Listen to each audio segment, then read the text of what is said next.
ارحمنا بالقرآن واجعله لنا إماما ونورا وهدى ورحمة. Assalamualaikum warahmatullahi wabarakatuh. Alhamdulillah, wassalatu wassalamu ala rasulillah wa ala alihi wa sahbihi wa mawala. Ashhadu an la ilaha illallah wahdahu la syarika lah, wa ashhadu anna muhammadan abduhu wa rasuluh. Allahumma salli ala Muhammad wa ala alihi wa sahbihi ajma'in, wa ba'du. Ahlan wa sahlan para sahabat semua, sahabat Al-Quran, sahabat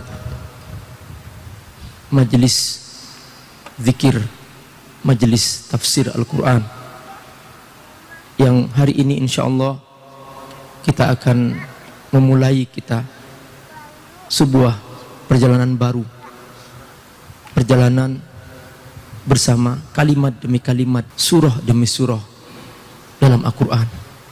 Kalimat yang paling agung, ayat yang paling agung, surah yang paling agung, dan kitab yang paling agung, dialah Al-Quran.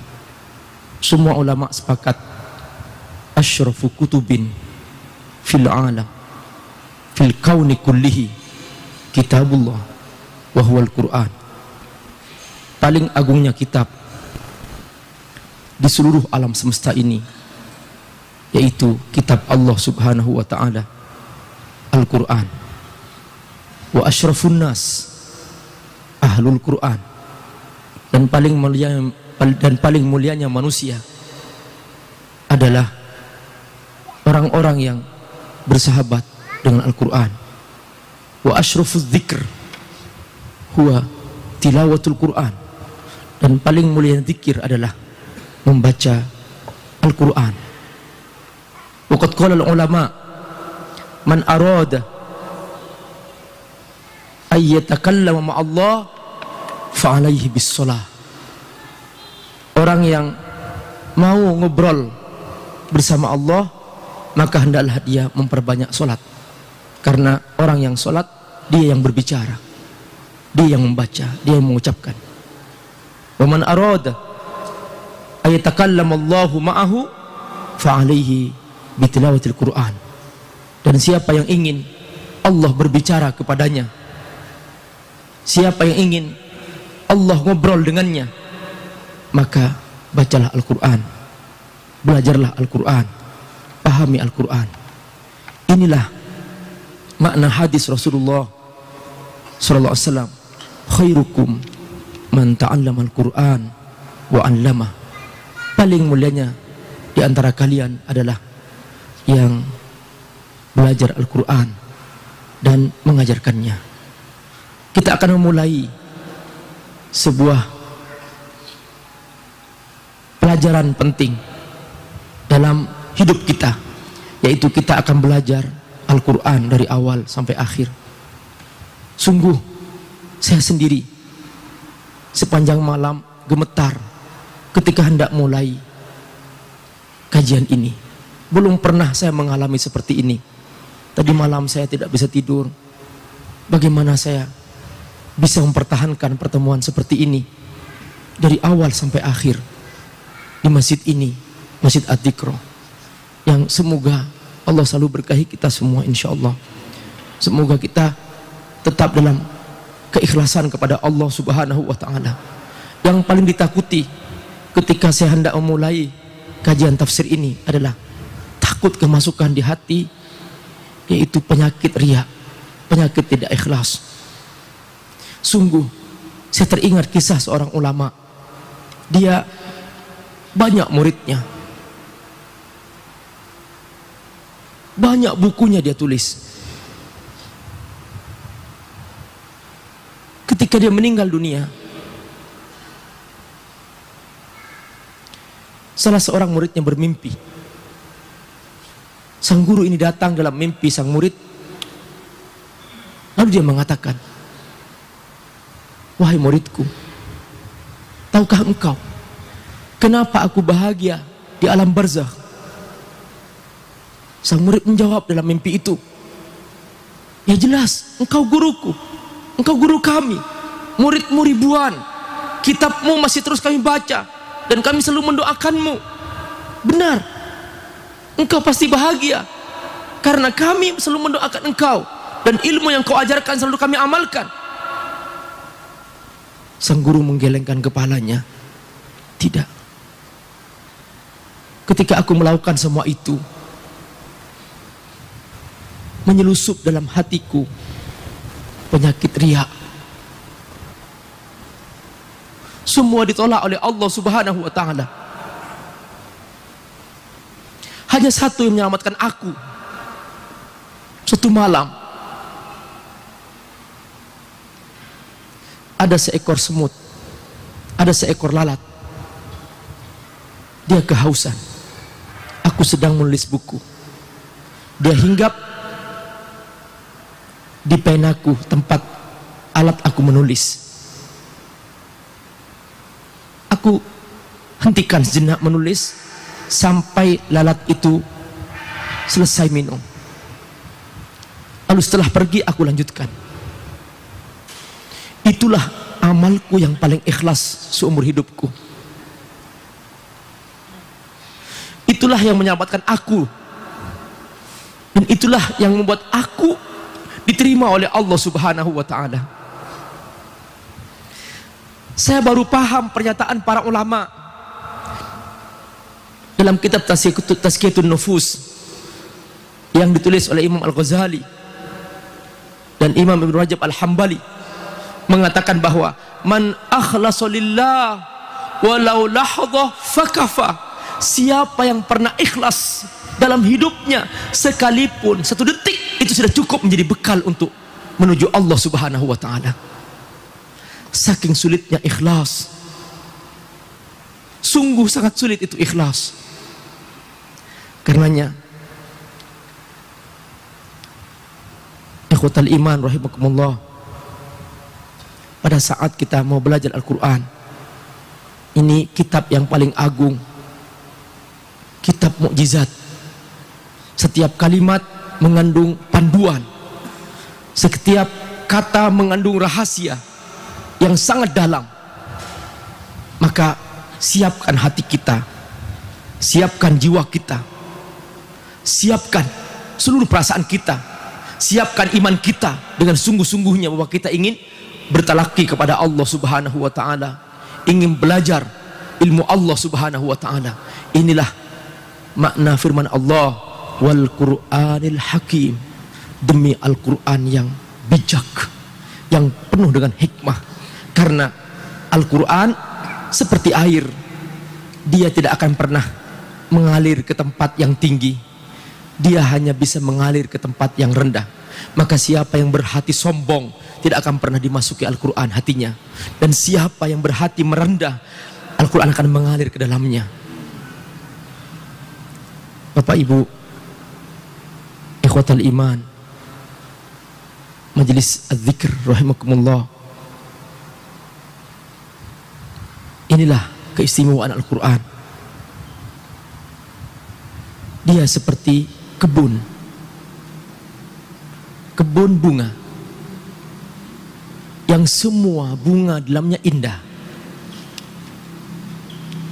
Dan nanti ketika kita masuk ke dalam kebun ini, kita akan terpesona dengan Al-Quran ini.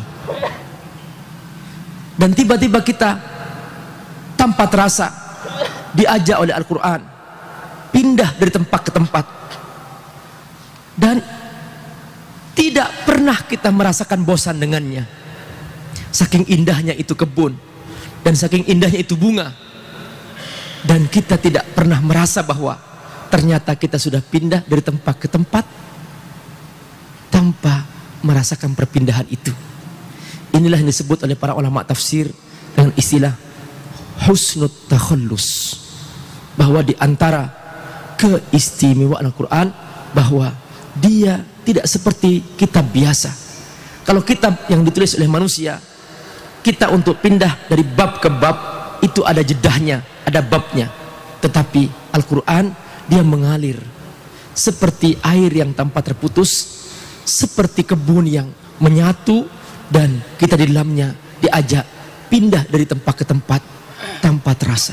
Kita diajak berjalan-jalan melihat air laut yang terbentang, lalu tiba-tiba kita diajak melihat langit, langsung melihat ruang angkasa. Lalu kita tiba-tiba diajak ketemu dengan Nabi Adam alaihissalam, ketemu dengan para nabi terdahulu, ketemu dengan para ulama terdahulu, para pejuang jalan Allah yang mereka tidak pernah berhenti menjalankan hidupnya untuk Allah Subhanahu wa taala. Lalu setelah itu kita diajak untuk kembali masuk ke alam yang lain, alam akhirat yang belum pernah kita alami, dan seterusnya. Kita diajak berjalan-jalan tanpa terasa, dan inilah hebatnya Al-Quran. Dan karena ini Al-Quran mukjizat. Ikhwatal iman rahimakumullah, mari kita mulai dari surah pertama. Kita baca bersama-sama dengan sepenuh hati. Bacalah dengan iman, bacalah dengan yakin, bacalah dengan keindahan, keindahan jiwa, keindahan perasaan kita, bahwa kita sedang membaca firman Allah Subhanahu wa taala yang maha agung, yang maha mulia, yang maha indah. A'udzu billahi minasy syaithanir rajim. Bismillahirrahmanirrahim. Alhamdulillahi rabbil alamin. Ar-Rahmanir Rahim. Maliki yaumiddin. Iyyaka na'budu wa iyyaka nasta'in. Ihdinas siratal mustaqim. Siratal ladzina an'amta 'alaihim ghairil maghdubi 'alaihim waladdallin.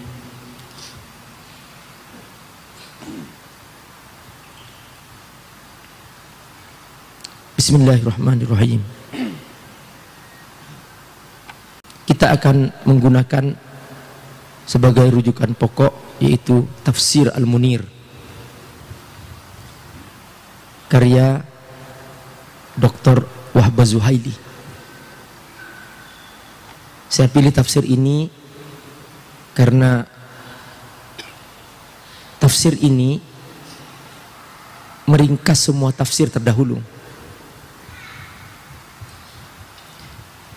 Jadi ketika kita membaca tafsir ini, kita seakan-akan membaca semua warna tafsir. Tafsir Bil Ma'thur, beliau meringkas dari Ibnu Katsir. Tafsir Bil Ra'yi yang menggunakan penafsiran akal, beliau meringkas dari Imam Ar-Razi. Dan tafsir fiqh, beliau seorang ahli fikih, dan memang beliau mengkhususkan hidup beliau untuk mendokumentasikan buku-buku fikih menjadi satu buku dalam bukunya Al-Fiqhul Islami wa Adillatu, dan beliau meringkas dari tafsir Al-Qurtubi. Jadi kalau kita baca tafsir ini, kita seakan-akan sudah baca semua tafsir itu. Karenanya mari kita mulai masuk ke dalam tafsir Al-Munir yang ditulis oleh Imam Dr. Wahbah Zuhaili. Di pembukaan tafsir ini, beliau pertama-tama menjelaskan tentang rahasia membaca A'udzubillahi minasyaitonirrajim, bahwa kita diajarkan oleh Allah Subhanahu wa taala agar kita membaca a'udzu ketika hendak membaca Al-Qur'an.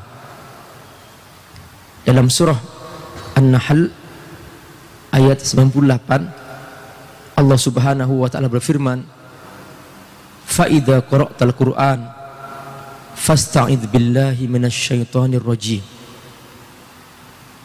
Kalau kamu membaca Al-Qur'an, maka mulailah dengan minta perlindungan kepada Allah Subhanahu wa ta'ala, yaitu membaca a'udzubillahi minasyaitonir rajim.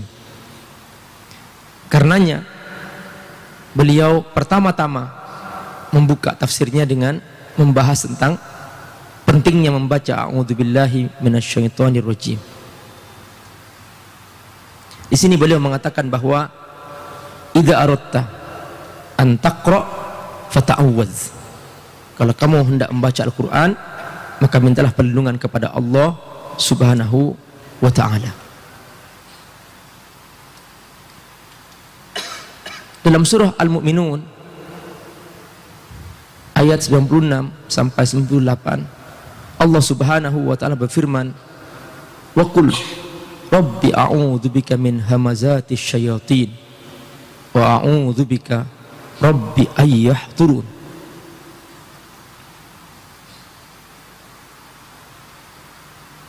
Katakan, ya Allah, aku mohon perlindungan kepadamu dari bisikan syaitan, dan aku berlindung kepadamu ya Allah dari kehadirannya. Jangan sampai syaitan selalu menggoda kita. Dan sungguh tidak ada kekuatan kecuali kita minta pertolongan kepada Allah Subhanahu wa ta'ala. Inilah rahasia mengapa kita diajarkan untuk membaca a'udzubillahi minasyaitonir rajim, agar dalam hati kita tidak ada sedikit pun bergantung kepada makhluk, agar selalu kita dalam menghadapi apapun yang mengancam kita, kita langsung minta perlindungan kepada Allah Subhanahu wa ta'ala. Inilah hakikat tauhid yang harus kita yakini, bahwa jangan sedikit pun di hati kita ada ketergantungan kepada makhluk, karena makhluk sangat lemah dan makhluk tidak mampu apa-apa kecuali dengan pertolongan Allah Subhanahu wa ta'ala.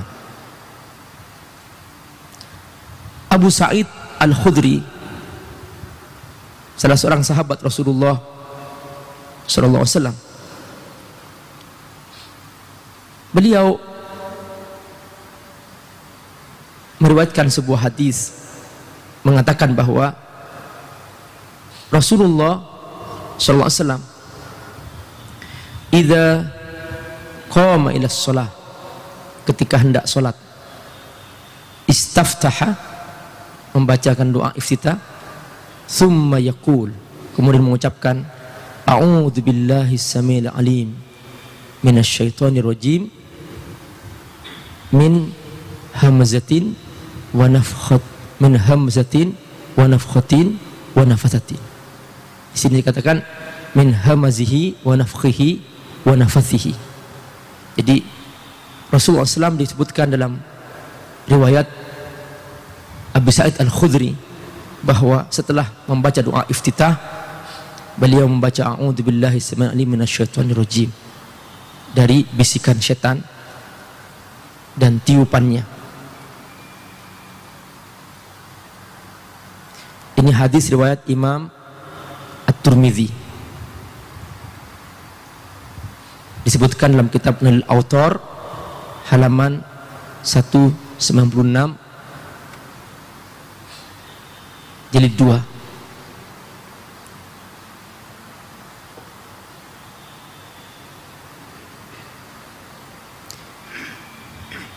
Inilah tentang a'udzu.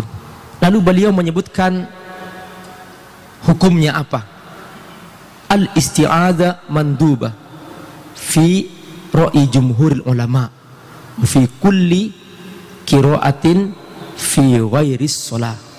Membaca a'udzu disunnahkan, ya, sangat dianjurkan dalam pendapat jumhur ulama setiap kali kita membaca Al-Quran di luar sholat. fi ghairi as-shalah, sangat dianjurkan. Jadi ini kesimpulan dari kajian beliau terhadap hukum a'udzubillahi minasyaitonirrajim. Lalu beliau mengatakan bahwa ijma'ul ulama, ulama berijma' ala anna ta'awudz laisa minal Qur'an wala ayah minhu, bahwa bacaan a'udzubillahi minasyaitonirrajim tidak terdapat dalam Al-Qur'an, tidak termasuk ayat dalam Al-Qur'an. Jadi tidak ada bacaan a'udzubillahi minasyaitonirrajim dengan teksnya. Kalau bismillah ada dalam Al-Qur'an, tapi kalau bacaan a'udzubillahi minasyaitonirrajim terdapat dalam hadis. Tadi kita telah membacakan a'udzubillahi samiil alim minasyaitonirrajim.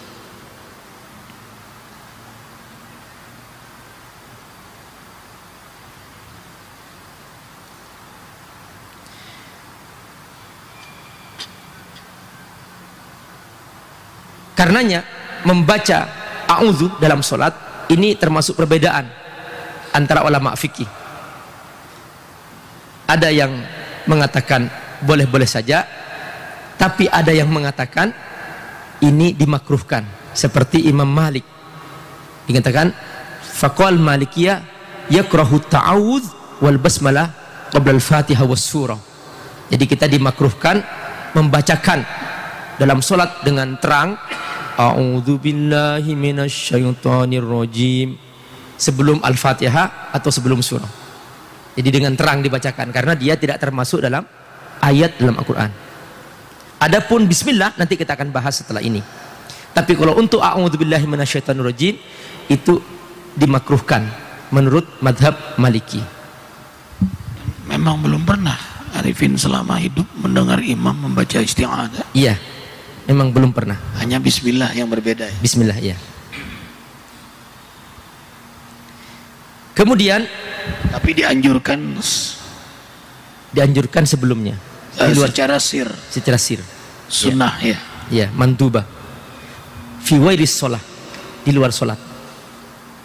Di luar sholat sangat sunnahkan, tapi kalau dalam sholat secara sir dibolehkan, ada yang membolehkan. Kita masuk kepada bismillahirrahmanirrahim. Bismillahirrahmanirrahim. Di sini di dalamnya ada makna bahwa dengan nama Allah yang Maha Pengasih dan Maha Penyayang. Kita ketika mengucapkan bismillahirrahmanirrahim, kita mengucapkannya dengan minta tolong. Dikatakan musta'inan bihi fi jami'i umuri. Bismillah, dengan nama Allah aku minta tolong kepada Allah Subhanahu wa taala. Kenapa? Karena Allah Ar-Rahman, wasi'ur rahmah. Wasi'ur rahmah. Rahmatnya Allah sangat luas. Wasa'at rahmatuhu kulla syai'. Rahmat Allah meliputi semua. Allah Subhanahu wa taala yang memberikan nikmat dalam sekecil apapun. Dialah Allah Subhanahu wa taala yang tidak pernah memberikan kecuali yang terbaik kepada makhluknya. Maka kita diajarkan agar kita mengucapkan bismillahirrahmanirrahim. Apa rahasianya? Tambihan ala annama fi kulli surah haq, untuk mengingatkan bahwa setiap surah Al-Quran itu benar dari Allah Subhanahu wa ta'ala. Wa wa'dun sadiqun lil ibad, bahwa semua surah dalam Al-Quran adalah merupakan berita dari Allah yang jujur, janji dari Allah yang jujur. Karenanya setiap surah selalu ketika turun bersama Bismillahirrahmanirrahim, kecuali surah At-Taubah tidak bersama dengan Bismillahirrahmanirrahim. Tapi semua surah dalam Al-Quran ketika diturunkan dia selalu ada Bismillahirrahmanirrahim. Sampai para sahabat mengatakan, ma kunna nadri anna hadhihi awwalu surah hatta najid Bismillahirrahmanirrahim.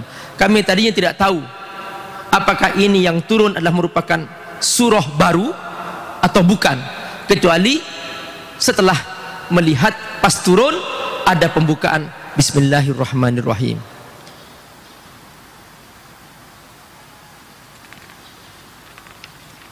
Berdasarkan ini para ulama mengatakan bahwa Bismillahirrahmanirrahim merupakan rangkuman semua syariat Allah Subhanahu wa ta'ala. Qala ba'dul ulama, inna Bismillahirrahmanirrahim tadammanat jami' asy-syara' li'annaha tadullu 'ala dzat wa 'ala sifat. Karena di dalam Bismillahirrahmanirrahim menunjukkan kepada zat Allah Bismillah dan kepada sifat Allah Ar-Rahman dan Ar-Rahim. Maka semua itu rangkuman syariah Allah Subhanahu wa ta'ala. Karenanya Imam Ibnu Qayyim Al-Jauziyah, beliau ketika menafsirkan surah Al-Fatihah, saking luasnya surah Al-Fatihah ini,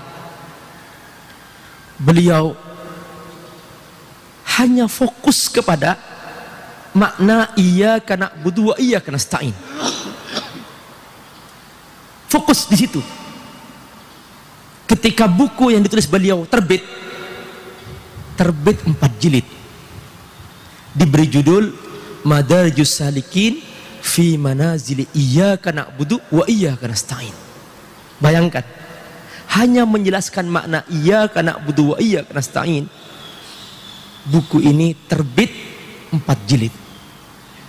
Bagaimana kalau menafsirkan semua Quran dengan detail? Sungguh sangat dalam maknanya. Di pembukaan buku tersebut beliau mengatakan bahwa seandainya semua Al-Quran diringkas menjadi satu surah, maka ia akan menjadi suratul Fatihah. Dan seandainya surah Al-Fatihah diringkas menjadi satu ayat, maka dia akan menjadi Bismillahirrahmanirrahim.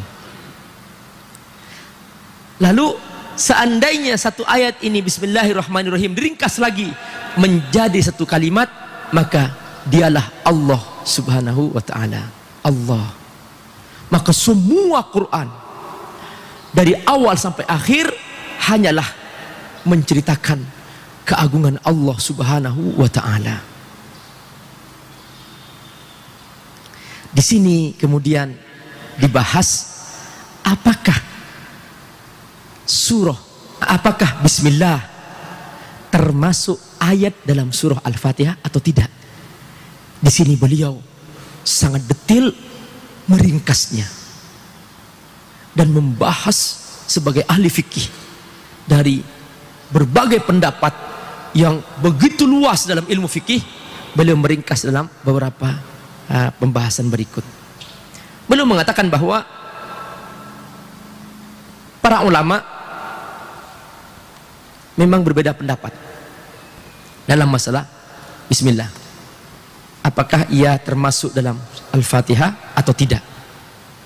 Dalam 3 pendapat. Yang pertama, pendapat Imam Malik dan Imam Abu Hanifah, Al-Malikiyah dan Al-Hanafiyah. Mazhab Al-Malikiyah dan Mazhab Hanafi mengatakan bahwa Bismillah tidak termasuk dalam surah Al-Fatihah. Dikatakan laisatil basmalah bi ayah minal Fatihah wala ghairuha, juga tidak termasuk dalam surah-surah yang lain illa min suratin Naml, kecuali dalam surah An-Naml di pertengahannya, fi asna'iha. Apa dalilnya? Dalilnya adalah hadis Anas radhiyallahu an mengatakan, "Shallaitu ma'a Rasulillah sallallahu alaihi wasallam wa Abu Bakar wa Umar wa Utsman falam asma ahadan minhum."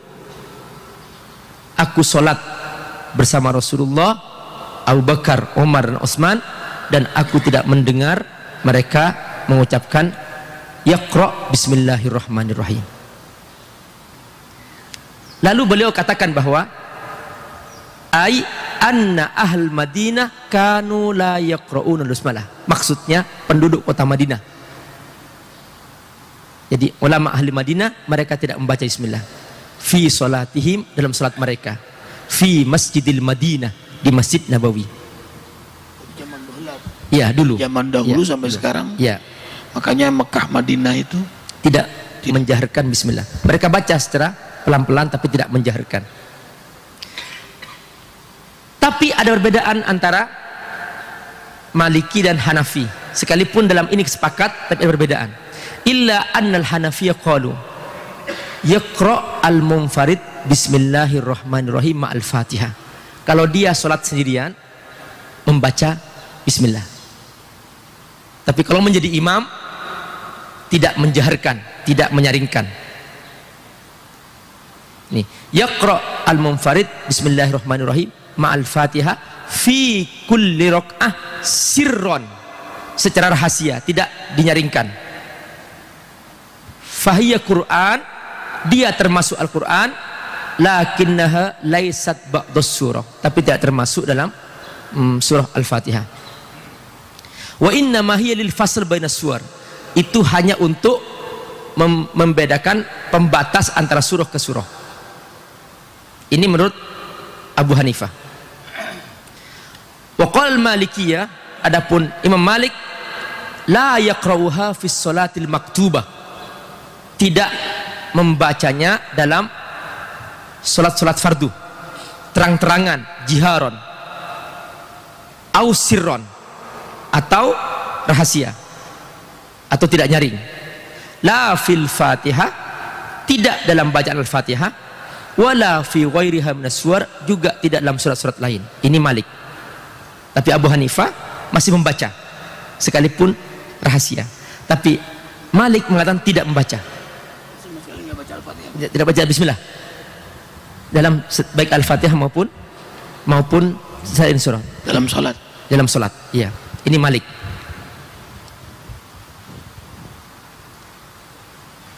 Dalam sholat fardu. Wa yajuzu qira'atuha fin nafilah. Tapi dalam sholat sunnah boleh. Seperti sholat tahajud atau sholat qabliyah ba'diyah dan sebagainya, dibolehkan. Qal Qurtubi, Imam Qurtubi mengatakan as-sahih min hadhil aqwal qaulu Malik. Dia mengatakan bahwa pendapat Imam Malik lebih kuat.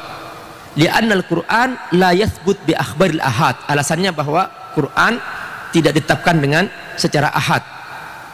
Wa innama tariqut tawatur. Ahad ini artinya bahwa riwayat seorang saja dalam riwayat itu, karena hadis tentang itu satu orang yang meriwayatkannya. Wa annama tariqut tawatur al-qat'i. Tapi Al-Qur'an ditetapkan secara mutawatir. Alladzi la yakhtalif fihi, tanpa ada perbedaan pendapat. Ini menurut Imam Al-Qurtubi.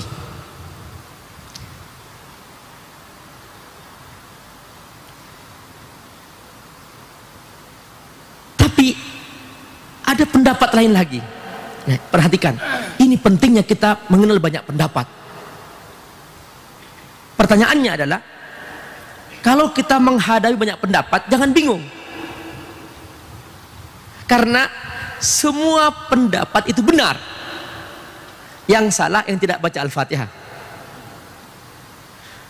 Jadi itu penting sekali untuk kita paham, bahwa ketika para ulama fikih berbeda pendapat, semuanya benar, karena mereka semua menggunakan dalil.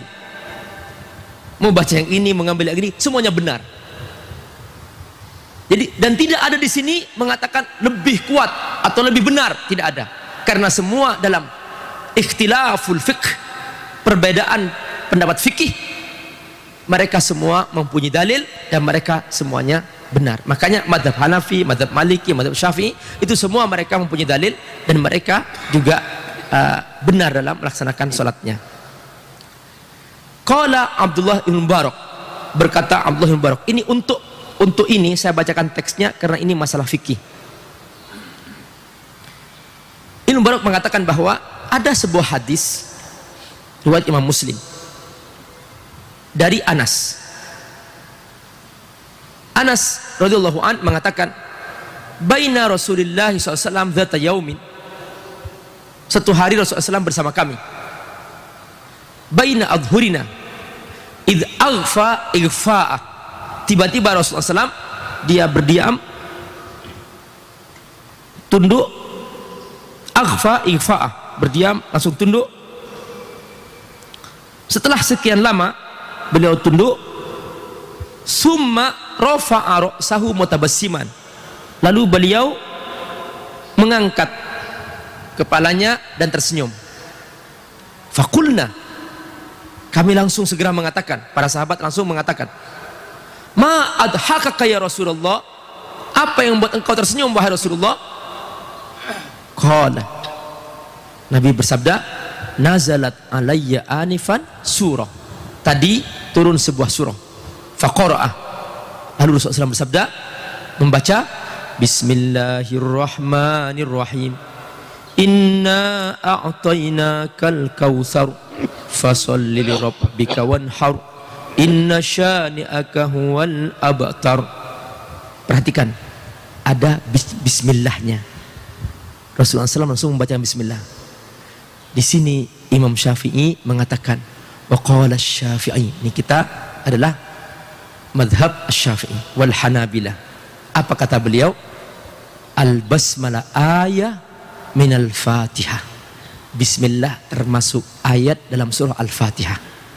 Makanya kita dalam madhab Syafi'i, kita membaca nyaring, membaca Bismillahirrahmanirrahim. Yajib qira'atuha fis shalah, wajib dibaca dalam sholat. Imam Syafi'i lebih hati-hati karena beliau madhab paling akhir. Beliau lebih banyak teks hadis yang sampai ke beliau, makanya beliau lebih hati-hati dan lebih kuat pendapatnya madhab Syafi'i karena beliau terakhir. Jahar, Biljahar, ini madhab Syafi'i. Yajib qira'atuha fis shalah, wajib dibaca dalam sholat. Apa bedanya antara Syafi'i dan Hambali? Illa annal Hanabilah qalu kal Hanafiyah. Hanya madhab Hambali mengatakan seperti Abu Hanifah, yaqra' biha sirron, membaca pelan. Makanya kalau kita bermakmum di Madinah atau di Mekah, ya, kalau di Madinah jelas imamnya itu membaca Bismillahirrahmanirrahim, ada bismillahnya sir. Nah, sir. Jadi ini mengambil pendapat madhab Hambali dan Hanafi. Wala yujharu biha, tapi tidak dinyaringkan. kedengaran juga lewat speaker. Iya, dari speaker kedengaran. Wa qala Syafi'iyah, tapi Imam Syafi'i mengatakan yusur biha fi sholati sirriyah, tidak dinyaringkan dalam salat-salat yang sir. Wa yajharu biha fi sholatil jahriyah, dinyaringkan dalam salat-salat yang dinyaringkan. Kama yajharu fi sairil Fatihah, sebagaimana juga dinyaringkan dalam setiap membaca Al-Fatihah. Apa dalilnya? Kita lihat dalilnya. Dalilnya adalah hadis riwayat Abu Hurairah anin Nabi sallallahu alaihi wasallam, dari Rasulullah sallallahu alaihi wasallam, idza qara'tum alhamdulillahi rabbil alamin faqra'u bismillahirrahmanirrahim. Kalau kamu membaca Al-Fatihah, maksudnya alhamdulillah rabbil alamin, maka bacalah bismillahirrahmanirrahim. Ini perintah langsung, faqra'u, bacalah. Innaha ummul Qur'an, itu adalah induk Al-Qur'an, wa ummul kitab, ya, induk Al-kitab, wa sab'ul mathani, 7 ayat yang diulang-ulang. Dan kalau kita lihat, kalau tidak ada bismillahnya hanya 6 ayat. Tapi kalau ada bismillahnya 7 ayat. Dan Allah menyebutkan bahwa dalam Quran sab'ul mathani, Al-Fatihah ini 7 ayat yang diulang-ulang. Jadi masuk bismillahirrahmanirrahim. Wa bismillah. Sebut Imam Maliki itu apa? Kalau basmalah tidak masuk Al-Fatihah, masuk sabah sama. Yang ketujuh, ayat yang keenam dibagi 2. Siratal ladzina an'amta alaihim, 1 ayat. Ghairil maghdubi alaihim waladdallin, ayat lain lagi. Jadi di akhir dibagi 2 karena Al-Fatihah 7 ayat dalam Al-Quran disebutkan as-sab'ul mathani. Makanya madhab Hanafi, madhab Hambali, mereka mengatakan bahwa mana yang ketujuh, yang terakhir dibagi 2. Tapi kalau madhab Syafi'i berdasarkan hadis ini mengatakan bahwa kalau kamu membaca Alhamdulillah, baca Al-Fatihah, faqra'u bismillahirrahmanirrahim, maka baca bismillahirrahmanirrahim. Kenapa? Karena Al-Quran 7 ayat, wasab'ul mathani wa bismillahirrahmanirrahim ahadu ayatiha, dan bismillah termasuk salah satu ayatnya dalam surah Al-Fatihah. Hadis ini hadis sahih, disebut isnaduhu sahih, riwayat Imam Daruqutni. Perhatikan. Jadi saya katakan tadi itu, mana yang benar? Semuanya benar. Yang salah yang tidak baca Al-Fatihah. Jadi kita jangan risau dalam masalah perbedaan pendapat, karena semua ulama fikih adalah mereka adalah orang-orang yang sudah mengkaji semua hadis, semua dalil dalam Al-Quran, dan semua teks-teks pendapat ulama, para sahabat dan sebagainya. Bang, betapa bahagianya ya hidup di zaman Rasulullah. Melihat Rasulullah dapat ayat langsung nyampain gitu ya. Beliau dia melihat ngomong gitu, enak banget ya Bang ya. Benar. Bahagianya mereka. Segala persoalan selesai di zaman Rasulullah itu. Langsung tanya langsung pada Rasul. Tapi Arifin kira lebih bahagia kita lagi. Belum bertemu tapi mencintai beliau dan menghidupkan sunnah beliau. Subhanallah. Karenanya kata Rasulullah SAW, sayati man ba'dakum ikhwanukum, akan datang sudah kalian saudara-saudara kalian. Kata para sahabat, lalu kami siapa Rasulullah? Antum ashabi, kalian sahabatku. Tapi sesudah kalian adalah saudaraku, ikhwani. Sahabat heran, kenapa Rasulullah? Kenapa kok begitu? Kata Rasulullah SAW, hum yu'minu nabi wa yuhibbu nabi wa yuhibbunani min wairi ayyarawnani. Mereka mencintai aku, beriman kepadaku tanpa melihat aku. Adapun kalian beriman kepadaku dengan bertemu denganku. Maka kita bisa dikatakan sungguh sangat mulia beriman kepada Rasulullah SAW tanpa melihat Rasulullah SAW. Lalu Imam Syafi'i berdalil, mengapa kok dinyaringkan? Kenapa kok dinyaringkan? Ada dalilnya, yaitu riwayat Ibnu Abbas. Ibnu Abbas adalah hibrul ummah, rujukan para sahabat dalam ilmu tafsir.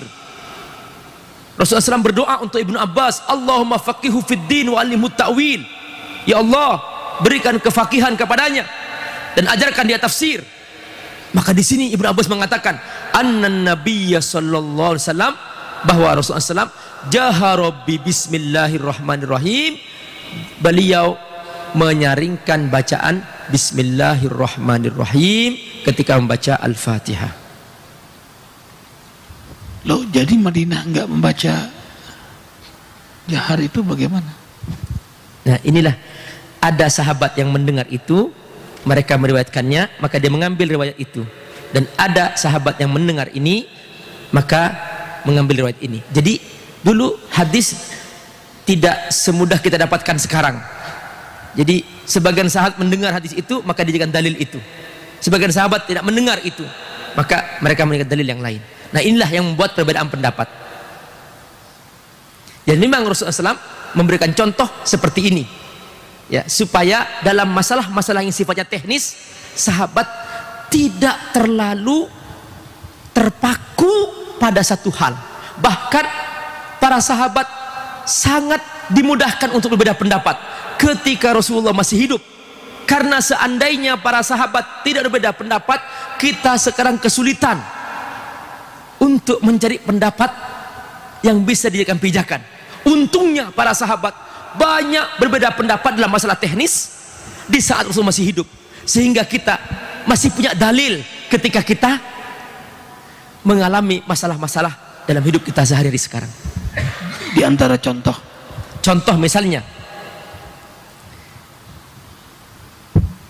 satu hari Rasulullah SAW menyuruh sahabat-sahabatnya agar mereka segera berangkat ke Bani Quraidah. Pesannya satu, la yusolliyanna ahadukum al-asrah illa fi Bani Quraidah. Tidak boleh kalian sholat asar kecuali setelah sampai di Bani Quraidah. Perhatikan, secara teks jelas, tidak boleh sholat asar kecuali setelah sampai di Bani Quraidah. Maka berangkatlah sahabat. Di tengah jalan ternyata waktu asar mau habis. Bani Quraidah masih jauh. Kalau mereka melanjutkan perjalanan pasti sudah terlambat. Di sini para sahabat berbeda pendapat. Ada sebagian sahabat yang mengambil teks hadis. Ini hadis Rasulullah. Tidak boleh sholat asar kecuali setelah sampai di Bani Quraidah. Maka aku tidak akan sholat asar kecuali setelah sampai di sana. Karena teksnya bunyi demikian. Sahabat yang lain mengatakan, maksud hadis ini bukan tempatnya, karena sholat asar ada waktunya dan waktu sholat sudah ditetapkan. Maksud hadis ini bersegeranya kita berangkat. Adapun sholat asar tetap pada waktunya. Maka sahabat yang lain mengambil pendapat ini. Mereka sholat asar di tengah jalan pada waktu sholat asar. Yang sebagian yang lain berangkat langsung ke Bani Quraidah dan mereka sholat asar setelah masuk sholat maghrib, setelah masuk waktu maghrib. Selesai mereka melaksanakan sholat masing-masing, mereka bergabung lagi melaksanakan tugas. Setelah itu mereka bertemu Rasulullah SAW dan mereka ceritakan apa yang terjadi. Rasulullah SAW tidak menyalahkan. Rasulullah SAW diam dan menyetujui. Yang ini benar, yang ini benar. Yang salah, yang tidak sholat asar. Perhatikan, subhanallah, begitulah teks hadis itu, satu teks bisa menimbulkan banyak makna. Contoh misalnya, hadis tentang menggerakkan telunjuk ketika kita sholat, itu hadisnya sama.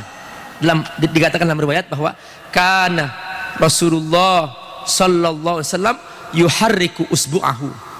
Rasulullah SAW menggerakkan telunjuknya. Perhatikan kata yuharriku, menggerakkan. Imam Asy-Syafi'i mengartikan hadis ini apa? Yuharriku harkatan wahidah, menggerakkan sekali maksudnya. Asyhadu alla ilaha illallah. Diam. Yuharriku harkatan wahidah. Kenapa? Liddilala ala tauhid, untuk menunjukkan tauhid. Abu Hanifah lain lagi memahami hadis ini. Beliau mengatakan yuharriku harkatan, menggerakkan dua kali. Asyhadu alla ilaha illallah wa asyhadu anna Muhammadar Rasulullah. Maksudnya apa? Allah huwal ilah wa ghairuhu laisa ilah. Allah Tuhan, selain Allah bukan Tuhan.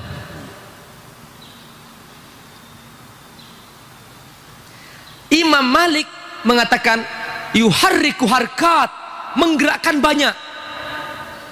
Tapi tidak ada yang tahu seperti apa gerakan Rasulullah. Apakah begini, apakah begini. Ini makanya berbeda pendapat sudah. Cara menggerakkannya ada berputar-putar. La ilaha illallah, la ilaha illallah. Jadi mereka juga berbeda pendapat antara cara menggerakkannya. Nah, tapi Imam Malik mengatakan maksud menggerakkan itu adalah hazzatun lisyayatin, untuk menggoncang setan. Itu yang ngantuk-ngantuk ngaji itu begini aja tuh. Ya. Perhatikan. Jadi satu hadis itu bisa banyak mengandung makna. Semuanya benar. Perhatikan, semuanya benar ya. Yang salah yang tidak sholat. Nah, inilah tentang masalah khilafiyah. Asik. Sayang terbatas waktu ya, Bang. Subhanallah. Pengennya ngaji terus nih, udah mulai gelisah tuh. Yang mau kerja. Jadi ikhwah,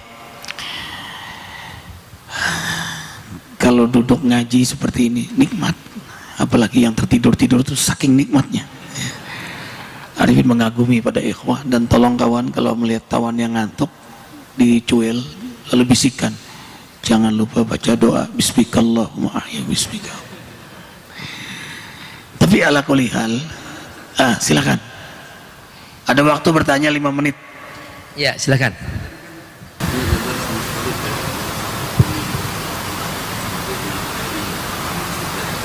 Keras di Quran aja ada makna untuk semua ada makna.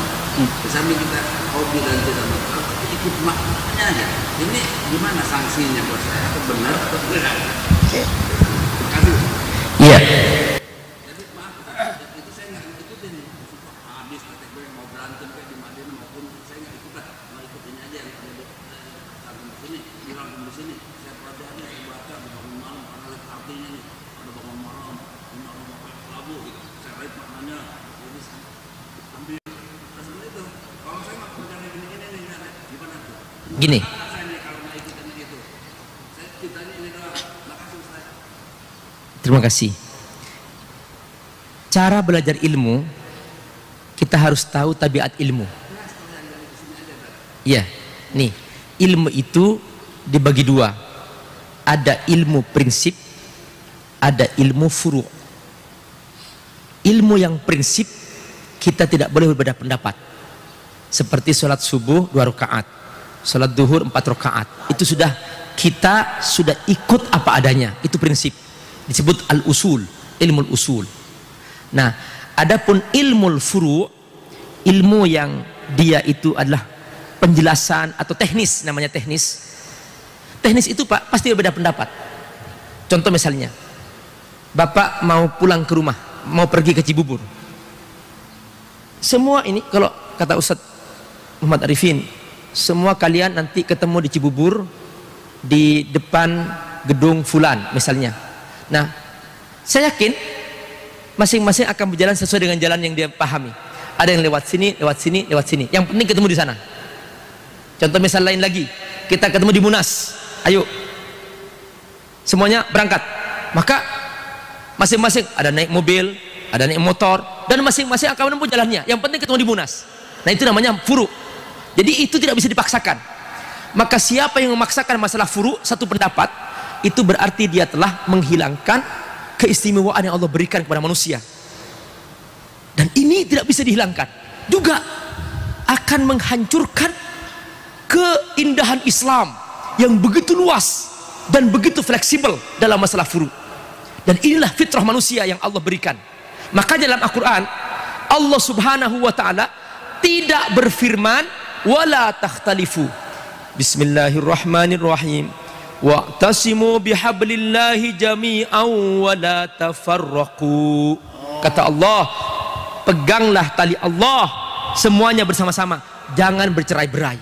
Allah tidak berfirman wala takhtalifu, jangan berbeda pendapat. Kenapa? Karena Allah tahu tabiat manusia berbeda pendapat. Tapi jangan jadikan alasan perbedaan pendapat untuk berpecah belah.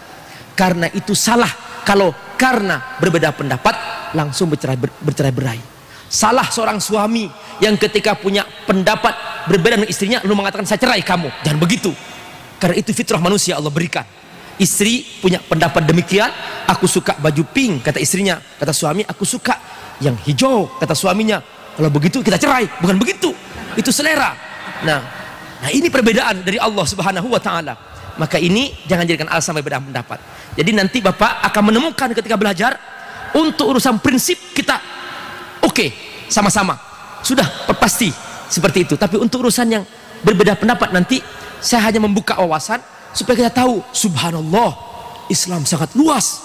Karena nanti ketika kita dalam kesulitan pasti akan ngambil pendapat itu. Contoh misalnya dalam mazhab Syafi'i, menyentuh istri batal. Benar, menyentuh langsung batal. Hanya, wah maaf, kamu ini kenapa sentuh aku? Batal ini, aku wudu lagi. Mazhab Syafi'i. Bapak ketika tawaf di Mekah bersama istri pegang bapak, maaf aku batal wudu. Nanti istri hilang, bapak ke pasar itu. Maka bapak masih tidak dalil. Orang Arab. Nah, masih tidak dalil pendapat Abu Hanifah. Kata Abu Hanifah, Rasulullah mengecup Siti Aisyah langsung sholat subuh tanpa wudu lagi. Nah, subhanallah, ini pendapat yang baik, aku ambil. Ayo, pas pulang silahkan ngambil Syafi'i lagi. Itu pendapat pengantin anyar. Maunya batal terus. Baik, abang, kita batasi waktu. Ya, Arifin memahami keadaan ikhwah. Inilah mengaji.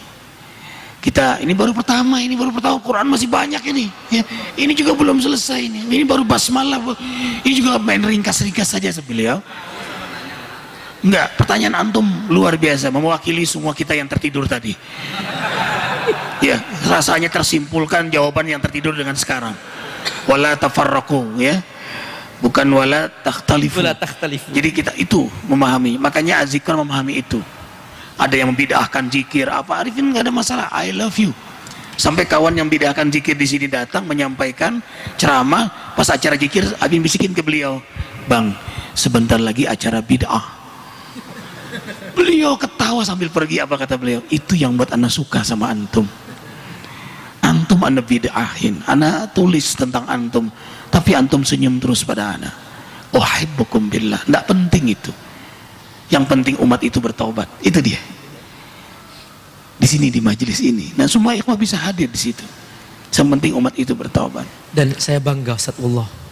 Saya cerita sama orang-orang, belum ada yang berhasil mengumpulkan semua umat Islam ini dengan segala warnanya kecuali di sini. Benar. Tidak ada yang bisa bertemu itu. Semua belum pernah saya menemukan. Subhanallah, semoga Allah berkahi antum sehat, semoga Allah berkahi kita semua insyaallah. Ini ya di sini berkumpul semua, yang salafi, yang kecuali Syiah yang enggak masuk. Ya, subhanallah. Ya Allah, baik ikhwah. Jadi kabarkan mulai hari ini kawan-kawan Eki dan halaqah semua, setiap Senin bawa catatan. Arifin lengkap nyatat nih, terbanyak catatan Arifin nih.